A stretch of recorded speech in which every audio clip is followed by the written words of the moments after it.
So sometimes I get invited to give weird talks. I got invited to speak to the people who dress up in big stuffed animal costumes to perform at sporting events.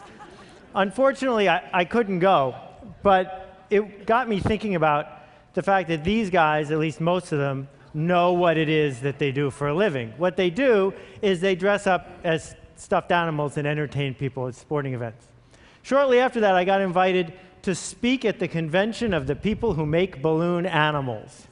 And again, I couldn't go, but it's a fascinating group. They make balloon animals. There's a big schism between the ones who make gospel animals and porn animals.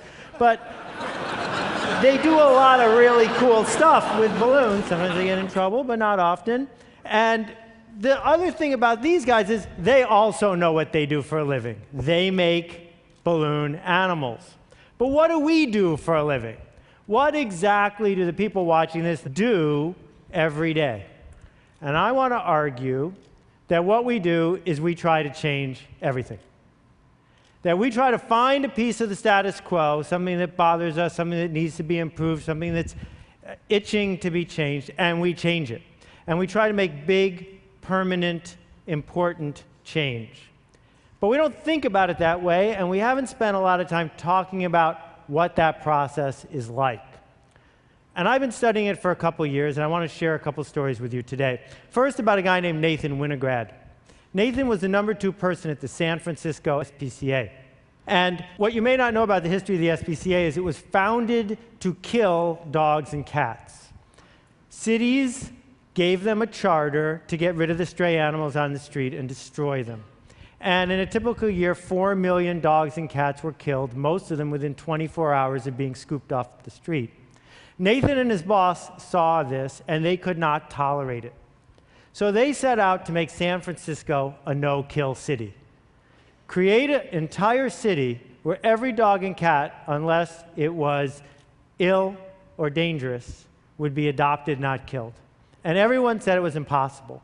Nathan and his boss went to the city council to get a change in the ordinance, and people from SPCAs and humane shelters from around the country flew to San Francisco to testify against them, to say it would hurt the movement and it was inhumane. They persisted, and Nathan went directly to the community. He connected with people who cared about this, non-professionals, people with passion. And within just a couple years, San Francisco became the first no-kill city, running no deficit, completely supported by the community.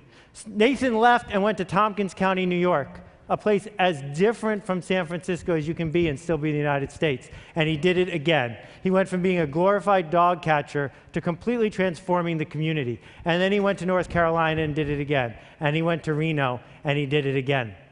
And when I think about what Nathan did, and when I think about people here do, I think about ideas. And I think about the idea that creating an idea, spreading an idea, has a lot behind it.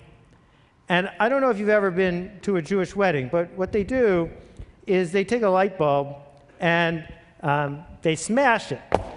Now, there's a bunch of reasons for that and stories about it, but one reason is because it indicates a change from before to after. It's a moment in time. And I want to argue that we are living through and are right at the key moment of a change in the way ideas are created and spread and implemented. We started with the factory idea, that you could change the whole world if you had an efficient factory that could churn out change. We then went to the TV idea that said if you had a big enough mouthpiece, if you could get on TV enough times, if you could buy enough ads, you could win.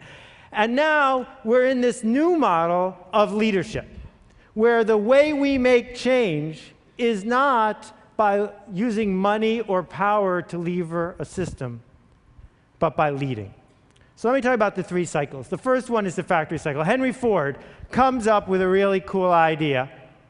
It enables him to hire men who used to get paid 50 cents a day and pay him $5 a day because he's got an efficient enough factory. Well, with that sort of advantage, you can churn out a lot of cars. You can make a lot of change. You can get roads built. You can change the fabric of an entire country. That the essence of what you're doing is you need ever cheaper labor and ever faster machines. And the problem we've run into is we're running out of both, ever cheaper labor and ever faster machines. So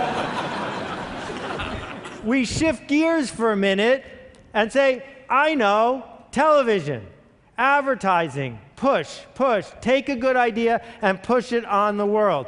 I have a better mousetrap, and if I can just get enough money to tell enough people, I'll sell enough. And you can build an entire industry on that. If necessary, you can put babies in your ads. If necessary, you can use babies to sell other stuff. And if babies don't work, you can use doctors. But be careful, because you don't want to get an unfortunate juxtaposition when you're talking about one thing instead of the other. This model requires you to act like the king, like the person in the front of the room throwing things to the peons in the back. That you are in charge and you're going to tell people what to do next. That, the quick little diagram of it is you're up here and you are pushing it out to the world. This method, mass marketing, requires average ideas, because you're going to the masses, and plenty of ads.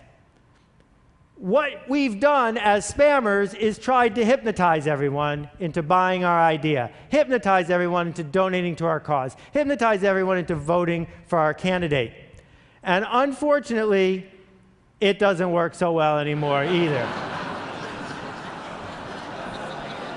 But there's good news around the corner, really good news. I call it the idea of tribes. What tribes are is a very simple concept that goes back 50,000 years.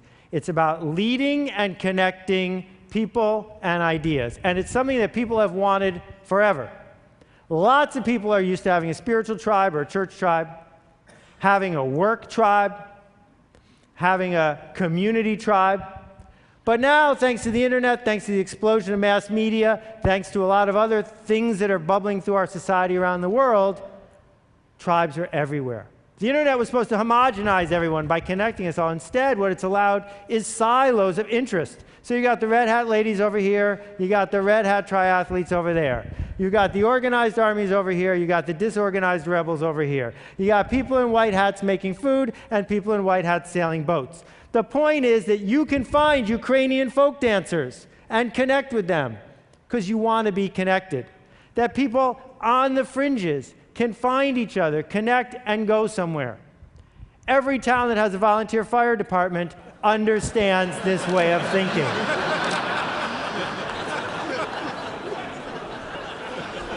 Now,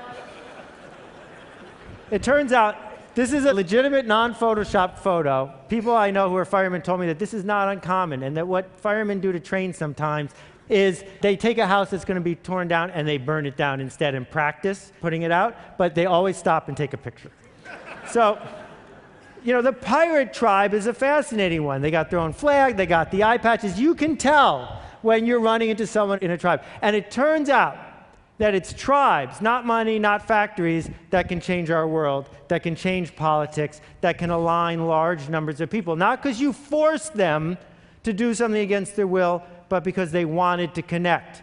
That what we do for a living now, all of us, I think, is find something worth changing and then assemble tribes that spread the idea, and it becomes something far bigger than ourselves. It becomes a movement. So, when Al Gore set out to change the world again, he didn't do it by himself, and he didn't do it by buying a lot of ads. He did it by creating a movement. Thousands of people around the country who could give his presentation for him, because he can't be in 100 or 200 or 500 cities in each night. You don't need everyone.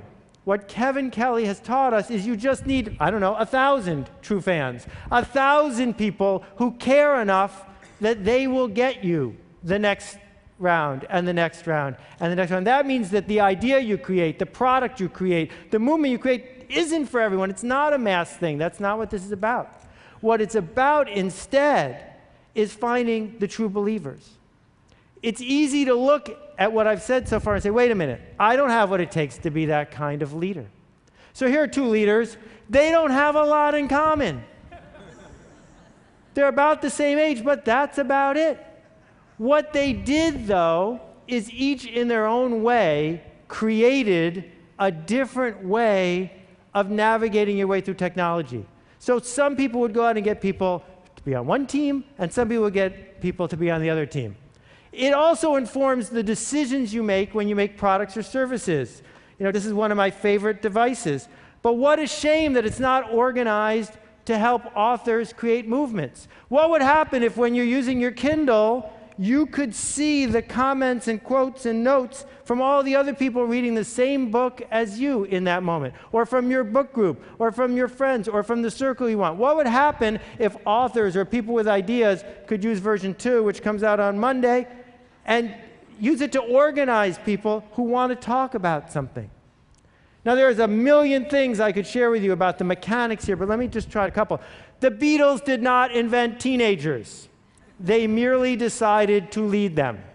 That most movements, most leadership that we're doing is about finding a group that's disconnected but already has a yearning, not persuading people to want something they don't have yet.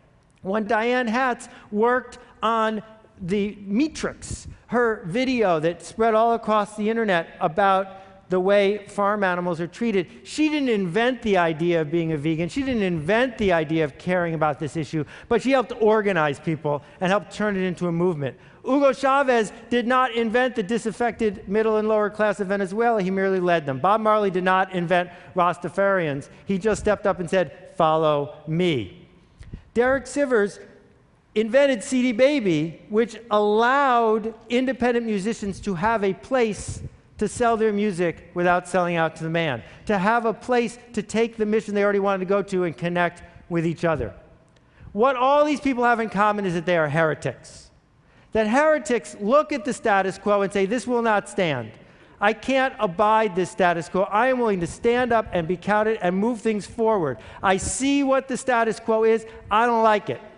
That instead of looking at all the little rules and following each one of them, that instead of being what I call a sheep walker, somebody who's half asleep, following instructions, keeping their head down, fitting in, every once in a while, someone stands up and says, not me.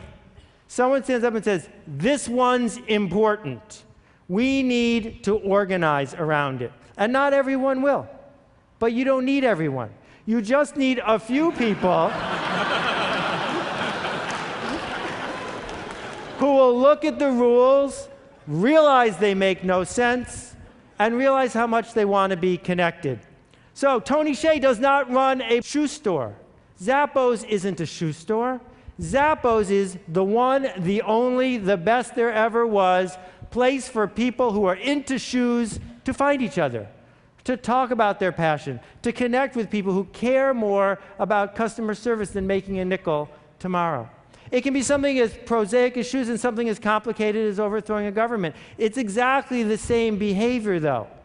What it requires, as Geraldine Carter has discovered, is to be able to say, I can't do this by myself, but if I can get other people to join my climate ride, then together we can get something that we all want. We're just waiting for someone to lead us. Michelle Kaufman has pioneered new ways of thinking about environmental architecture. She doesn't do it by quietly building one house at a time. She does it by telling a story to people who want to hear it, by connecting a tribe of people who are desperate to be connected to each other, by leading a movement and making change. And around and around and around it goes. So 3 questions I'd offer you. The first one is, who exactly are you upsetting? Because if you're not upsetting anyone, you're not changing the status quo. The second question is, who are you connecting? Because for a lot of people, that's what they're in it for. The connections that are being made one to the other. And the third one is, who are you leading?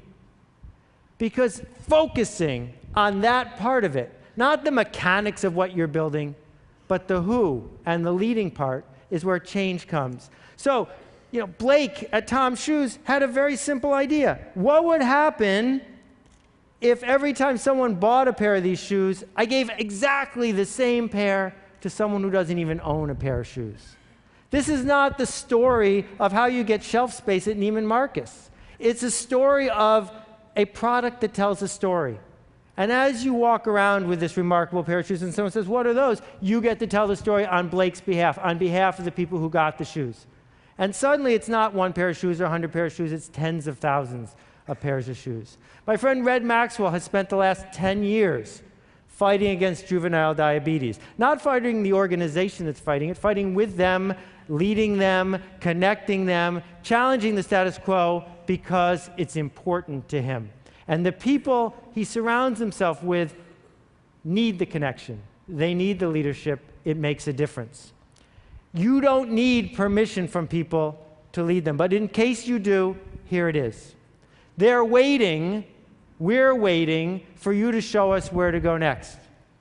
So here's what leaders have in common. The first thing is they challenge the status quo. They challenge what's currently there. The second thing is they build a culture, a secret language, a 7-second handshake, a way of knowing that you're in or out. They have curiosity about the people in the tribe, curiosity about outsiders.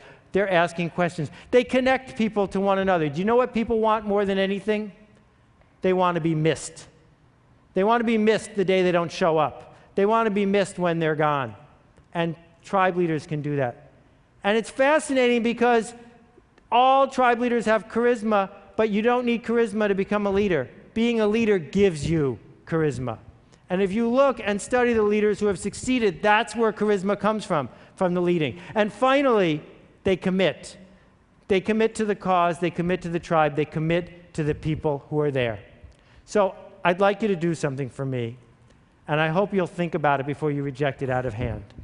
What I want you to do, it only takes 24 hours, is create a movement.